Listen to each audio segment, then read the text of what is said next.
Hi dreamers, welcome back to our channel. இன்னைக்கு நம்ம பார்க்க போகிறது ஆமை. முயல் ஆமை கதையில் வருமே அந்த ஆமை இல்லை, ஃபைண்டிங் நேமோ படத்தில் வருமே அந்த ஆமை. அதாவது இன்னைக்கு நம்ம செய்ய போகிறது கடல் ஆமை. இன்னைக்கு நம்ம பார்க்க போகிற வீடியோவுக்கு ரிலேட்டடாக கடல் ஆமையை பற்றின இன்ட்ரெஸ்டிங்கான ஃபேக்ட்ஸ் எல்லாம் என்னென்னு பார்த்துக்கிட்டே ஆமை செய்கிறது எப்படின்றத பார்ப்போம்.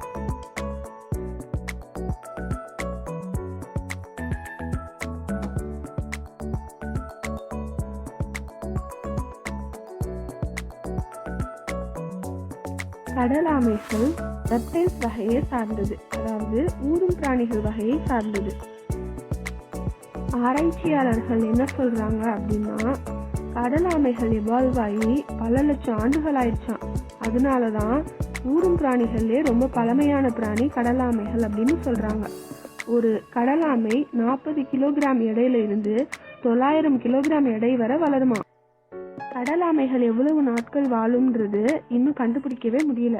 இன்னும் சொல்ல போனா கடல் ஆமைகளோட ஆரம்ப கட்ட வாழ்க்கை அது எங்க வாழுதுன்றது இன்னும் பெரிய மிஸ்ட்ரியாவே இருக்கு. இருந்தாலும் கடல் ஆமைகள் சராசரியா 60 வருடங்கள் வரை வாழும் அப்படின்னு ஆராய்ச்சியாளர்கள் கணிச்சிருக்காங்க. கடல் ஆமைகள் கடல்ல வாழ்ற ஆல்கே மற்றும் சீ கிராஸ் போன்றவற்றை சாப்பிட்டுதான் வளருது. இதனாலதான் கடல் ஆமைகள் பெரிதும் பச்சை நிறத்துல இருக்குது. கடல் ஆமைகள் முட்டையிடுறதுக்காக பல கிலோமீட்டர் கடந்து செல்லும். ஆனா அது ரொம்ப தூரம் நீந்த முடியாது அப்படின்ற காரணத்தினால கடல் நீரோட்டத்தை கண்டுபிடிச்சு அந்த நீரோட்டத்து வழியா மிக சுலபமா போக வேண்டிய இடத்த போய் சேர்ந்துடும்.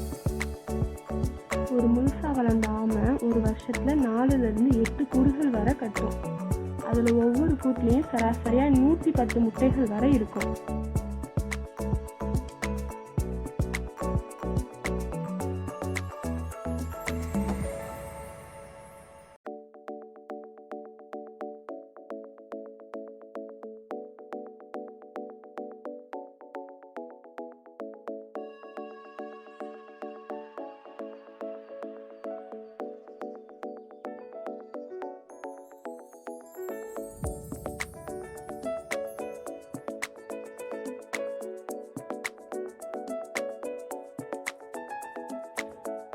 நம்ம எல்லாருக்கும் தெரியும், சோழர்களோட சிறப்புகள்ல ஒண்ணு என்ன அப்படின்னா, அவங்க கிட்ட இருந்த பெரிய கப்பற்படையும் அந்த கப்பற்படையை பயன்படுத்தி அவங்க கடல் கடந்து போய் பல நாடுகள் ஆண்டதும் தான். அவ்வளவு தூரம் கடந்து அவங்க பல நாடுகளை ஆண்டதுக்கு அவங்க பயன்படுத்துறது ஆமைகள் தான் அப்படின்னா உங்களால நம்ப முடியுமா?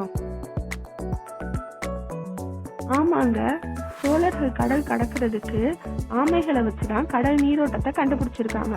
அதை பயன்படுத்தி தான் பல நாடுகளுக்கும் சென்றிருக்காங்க. பாத்தீங்களா, நம்ம முன்னோர்கள் ஆமைகளை வச்சு பல நாடுகளே கைப்பற்றி இருக்காங்க. ஒரு டெக்னாலஜி இல்லாத காலத்திலேயே எவ்வளவு புத்திசாலிகளா இருந்திருக்காங்கன்னு பாருங்க.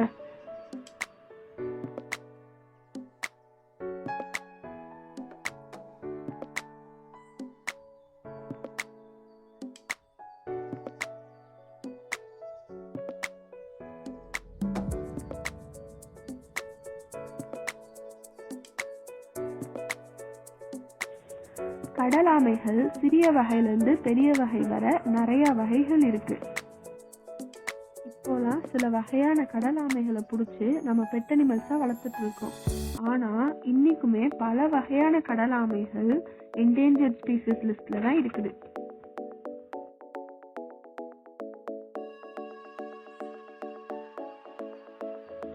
சர்வைவல் ஆஃப் த ஃபிட்டஸ்ட்னு டார்வின் சொன்னது ஆமைகளுக்கு தான் மிக சிறப்பா பொருந்தும். ஏன்னா 1000 முட்டைகளுக்கு ஒரு முட்டையில இருந்து தான் ஆமை முழுசா வளர முடியும். இது எதனால அப்படின்னா, முட்டையா இருக்கும்போதே நாய், நரி போன்ற விலங்குகள் முட்டைகளை சாப்பிட்ரும்.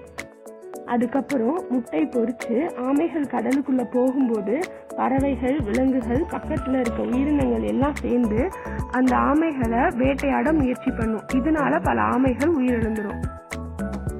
இதையும் மீறி ஆமைகள் உயிரோட கடலுக்குள்ள போய் சேரும்போது நம்ம மனிதர்களால போடப்படுற பல குப்பைகள், இன்னும் பர்டிகுலரா பிளாஸ்டிக் குப்பைகள் அந்த ஆமைகளோட சுவாச குழாயில சிக்கிறதுனால அது மூச்சு விட முடியாம கொஞ்ச நாள்ல இறந்துடும்.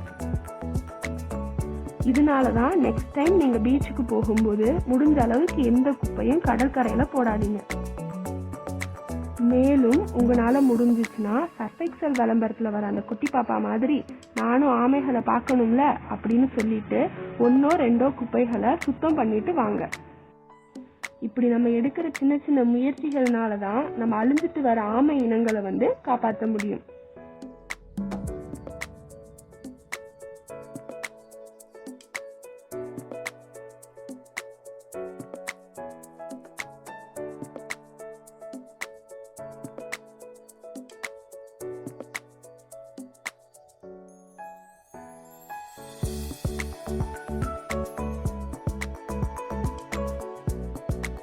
இன்னைக்கு நம்ம கேட்ட ஃபேக்ட்ஸில் எந்த ஃபேக்ட் ரொம்ப இன்ட்ரெஸ்டிங்காக இருந்துச்சு அப்படின்றத கமெண்ட் பண்ணுங்க.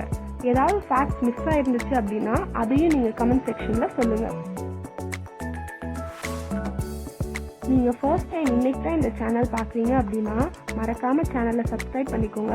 வீடியோ ரொம்ப பிடிச்சிருந்துச்சு அப்படின்னா அதை லைக் பண்ணுங்கள், உங்கள் ஃப்ரெண்ட்ஸ்க்கு ஷேர் பண்ணுங்கள். Until next time, bye.